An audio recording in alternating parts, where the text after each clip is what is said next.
दोस्तों अभी electoral bond से जुड़ा मामला जो है वो शांत भी नहीं हुआ था। उस पर भारतीय जनता पार्टी के सामने सवालों की कतार लगी ही हुई थी। भाजपा एक भी सवाल का जवाब नहीं दे पा रही थी।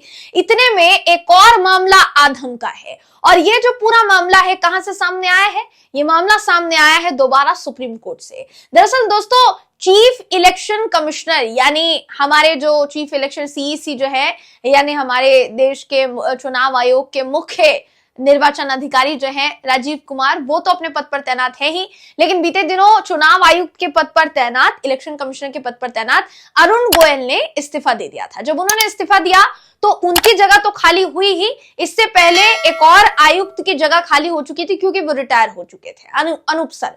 तो जाहिर सी बात है दो चुनाव आयुक्तों का पद अगर खाली हो गया है उस पर किसी ना किसी की नियुक्ति करनी पड़ेगी।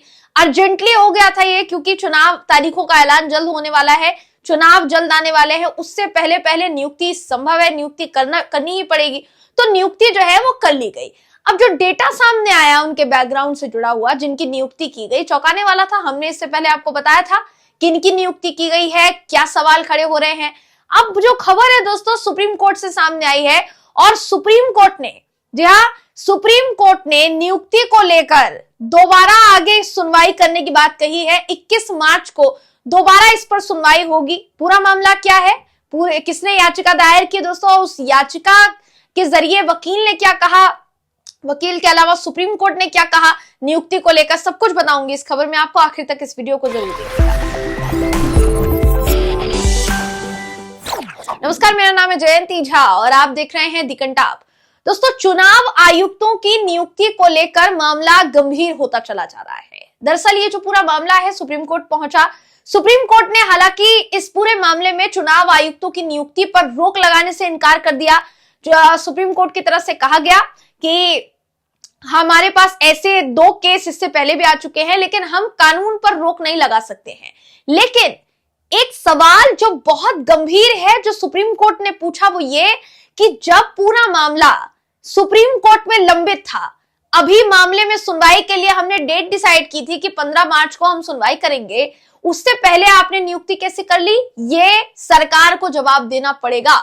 सुप्रीम कोर्ट ने ये कहा है दोस्तों। बिना देर किए आपके स्क्रीन पर वो खबर आपको दिखा रही हूं जिसका कहना है कि चुनाव आयुक्तों की नियुक्ति रद्द करने से तो एससी ने यानी सुप्रीम कोर्ट ने इनकार कर दिया है, लेकिन सवाल किया है कि जब मामला पेंडिंग था तो नियुक्ति हो कैसे गई। 21 मार्च को इस पूरे मामले को लेकर अगली सुनवाई होने वाली है दोस्तों। एसोसिएशन फॉर डेमोक्रेटिक रिफॉर्म्स जो है उसकी याचिका पर 15 मार्च को सुनवाई हुई और सुनवाई के दौरान नियुक्ति को रद्द करने के लिए, आयुक्तों की नियुक्ति को रद्द करने के लिए जो याचिका दाखिल हुई थी उस पर फिलहाल इनकार कर दिया है सुप्रीम कोर्ट ने कि अभी हम नहीं कर सकते हैं उनकी नियुक्ति को रद्द। लेकिन जस्टिस संजीव खन्ना, जस्टिस दीपांकर दत्ता और जस्टिस ऑगस्टिन जॉर्ज मसीह की बेंच ने यह भी कहा कि जब मामला कोर्ट में लंबित था तो नियुक्ति क्यों की गई यह सरकार को बताना पड़ेगा। हम मामले को 21 मार्च के लिए लिस्ट करते हैं। दोस्तों एडीआर के अलावा अगर इस पूरे मामले में बात की जाए तो कांग्रेस की नेता जया ठाकुर ने भी मामले में एक याचिका दायर की थी और उस याचिका में भी गंभीर मांग जो है की गई थी, गंभीर सवाल जो है उठाया गया था। सवाल किस बात को लेकर था? सवाल सीधे तौर पर उस पैनल को लेकर था दोस्तों जो पैनल नियुक्ति करता है चुनाव आयुक्त की। आपको ये बात मैं इससे पहले बता चुकी हूं खबर में, सरल भाषा में आपको बताते हैं। चलिए, चुनाव आयुक्त की नियुक्ति के लिए एक पैनल का गठन किया गया था। उस पैनल में जब सुप्रीम कोर्ट ने फैसला सुनाया था तो सीजेआई को शामिल किया गया, प्रधानमंत्री को शामिल किया गया और नेता प्रतिपक्ष को शामिल किया गया। लेकिन फिर सरकार कानून लेकर आती है और कानून के तहत पैनल में बदलाव किया जाता है। प्रधानमंत्री जी रह जाते हैं। प्रधानमंत्री जी के अलावा एक केंद्रीय मंत्री को ऐड किया जाएगा जिसको प्रधानमंत्री जी चाहेंगे और नेता प्रतिपक्ष होंगे। यानी कुल मिलाकर सीजेआई साहब को किनारे लगा दिया गया, अलग कर दिया गया दोस्तों।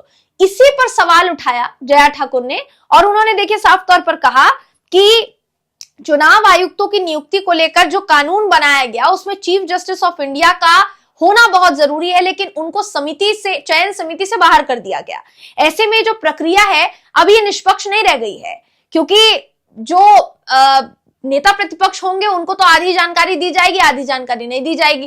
कांग्रेस नेता अधीर रंजन चौधरी ने यही तो आरोप लगाया है दोस्तों सरकार पर। उन्होंने कहा कि भाई जब चुनाव आयुक्तों की नियुक्ति होनी थी तो मेरे पास 10 मिनट पहले नाम आते हैं, 6 नाम आते हैं, मैं 10 मिनट में ये कैसे चेक कर लूं कि इन 6 नामों का बैकग्राउंड क्या होगा? क्या ये सरकार से जुड़े रहे हैं क्या कभी? किसी और सरकार से जुड़े रहे हैं क्या कभी? या इनकी प्रोफाइल निष्पक्ष है, किसी तरीके के कोई सवाल खड़े नहीं होंगे? 10 मिनट में ये सब कुछ चेक करना असंभव था, अधीर रंजन चौधरी का ये कहना है। उन्होंने ये भी कहा कि मैं एक रात पहले जब दिल्ली आया तो मेरे पास 200 से ऊपर नामों की लिस्ट आई। मैं इतने कम समय में ये तो नहीं चेक कर सकता कि एक एक का बैकग्राउंड क्या है। अगर थोड़े समय पहले मेरे पास लिस्ट आ जाती तो हो सकता था एक एक चीज हम चेक करते और पता करते कि क्या हुआ है और क्या नहीं हुआ है दोस्तों। तो कुल मिलाकर ये कहा जा सकता है कि जया ठाकुर ने जो याचिका दायर की उसमें यही कहा गया कि सीजेआई साहब को पहले इस पैनल में रखा गया था, लेकिन कानून के जरिए सीजेआई साहब को इस पैनल से अलग करके इस पूरी प्रक्रिया को निष्पक्ष नहीं रहने दिया गया है, इसलिए इस पर भी कोर्ट को विचार करना चाहिए। इसको लेकर याचिका जो है दोस्तों दायर हो गई है। सिलेक्शन कमेटी में सीजेआई का होना जरूरी है, ये जया ठाकुर ने अपनी याचिका में कहा है। याचिकाकर्ता के वकील ने कहा है कि सुप्रीम कोर्ट के फैसले की अवहेलना हुई है। अवहेलना मतलब यही दोस्तों कि जब सीजेआई को सुप्रीम कोर्ट के फैसले के मुताबिक शामिल किया गया था तो कानून लाकर सरकार ने इस पूरे पैनल की दिशा को बदल कैसे दिया? सीजेआई साहब को पैनल से अलग क्यों किया गया और प्रधानमंत्री क्यों ये डिसाइड करेंगे कि कौन सा केंद्रीय मंत्री उस पैनल में शामिल होगा? आपकी जानकारी के लिए बताना चाहूंगी, जब नए चुनाव आयुक्तों की नियुक्ति हुई है तो उस पैनल में गृह मंत्री अमित शाह जी मौजूद थे, प्रधानमंत्री जी मौजूद थे और अधीर रंजन चौधरी नेता प्रतिपक्ष मौजूद थे। अधीर रंजन चौधरी का क्या आरोप है इससे पहले मैं आपको बता चुकी हूं दोस्तों। तो कुल मिलाकर अधीर रंजन चौधरी खुलकर ये कह रहे हैं कि भाई इस पूरे नियुक्ति में वही हुआ है जो सरकार चाहती थी, उन्हीं लोगों की नियुक्ति हुई है जो सरकार चाहती थी।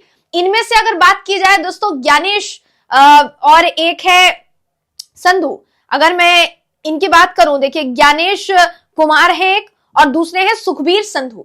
तो ज्ञानेश कुमार का जो लिंक है वो बताया गया कि सहकारिता मंत्रालय में रह चुके हैं, बाकायदा गृह मंत्रालय में भी बताया जाता है कि ज्वाइंट सेक्रेटरी कमिश्नर डिवीजन थे ये। और इसके अलावा अगर बात की जाए सुखबीर संधू की तो इनके लिए कहा जाता है 1988 बैच के आईएएस अधिकारी ये भी हैं, ज्ञानेश कुमार भी हैं। लेकिन सुखबीर संधू का पूरा योगदान उसमें था जो उत्तराखंड में यूसीसी लागू किया गया हाल ही में। यूसीसी लागू करने के लिए जिनके भी साथ सामंजस्य बिठाया जा रहा था, सुखबीर संधू उनमें अहम भूमिका निभा रहे थे, ऐसा कहा जा रहा है दोस्तों। तो दोनों का जो लिंक है वो हमारे देश की सरकार में बहुत अहम रहा है, शायद इसी वजह से सरकार मेहरबान हुई, ऐसा आरोप हमारे देश की सरकार पर लग रहा है। कुल मिलाकर मामला सुप्रीम कोर्ट दोबारा पहुंच गया है। सुप्रीम कोर्ट इस पूरे मामले पर 21 मार्च को सुनवाई करने वाला है दोस्तों। 21 मार्च को पता चलेगा कि ये जो नियुक्ति की गई है और इस नियुक्ति को करने वाला जो पैनल है वो पैनल निष्पक्ष रह गया है या नहीं। अभी तक सुप्रीम कोर्ट की तरफ से यह सवाल नहीं किया गया है कि सीजेआई को उस पैनल से क्यों हटाया गया, क्योंकि अमूमन होता यह है दोस्तों कि सुप्रीम कोर्ट उन कानून को पलटने में दखल नहीं देता है जो कानून संसद द्वारा बनाया गया हो, अक्सर ऐसा देखा गया है। लेकिन इस मामले में क्या होता है, इस केस में क्या होता है, ये देखने वाली बात होगी। फिलहाल इस खबर में बस इतना ही। आप इस खबर पर क्या सोचते हैं, आपकी क्या राय है, कमेंट करके जरूर बताइएगा। अगर आपको ये वीडियो पसंद आया हो तो वीडियो को लाइक कीजिए, शेयर कीजिए, चैनल को सब्सक्राइब करना बिल्कुल भी ना भूलें। फिर मुलाकात होगी आपसे अगली वीडियो में, तब तक के लिए नमस्कार।